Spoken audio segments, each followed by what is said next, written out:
Hey, it's Sherry with a quick sponsoring tip for you.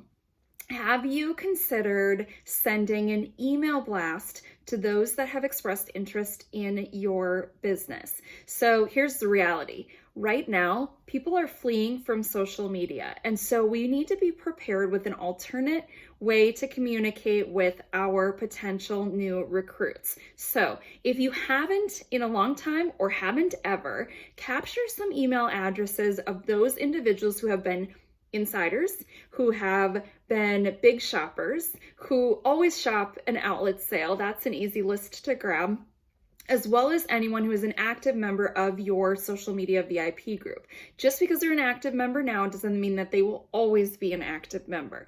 So gather those people, get a list of names. If you already have their email address, fantastic. Pull that, create an email, and send an email from your personal inbox. I do believe that right now we are seeing people rely on email more and more because they're being overwhelmed with social media, whether they're on social media because of homeschooling or virtual learning, or just because they're spending too much time on it.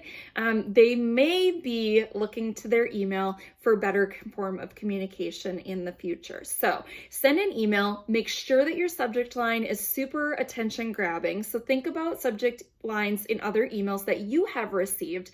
What did the email say? What was the subject line? And why did it grab your attention? So if you can put an emoji into the subject line, that might grab someone's attention. Be careful of saying something like, join my team right now, because then they know what's inside your email. If you give them a little bit of a teaser in the email subject, they will be more likely to open up the email and see what you have to say.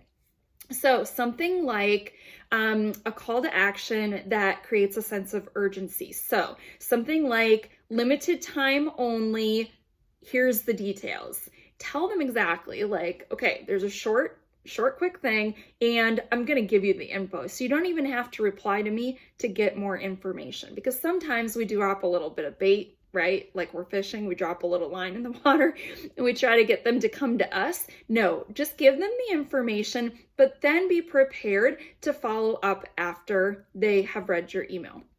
There are some email services out there. I don't utilize one. I simply use Google for my Gmail, but I will follow up because it's a short list that I'm working with. It's not everybody on social media. It's not everybody in my customer database. It's the few select people that I have handpicked to say, that insider would make a really great hostess, or that person who is really active in my VIP group, she's somebody I want to talk to more about. So these are the kinds of things that I'm suggesting that my team focuses on right now, things that I personally am focusing on.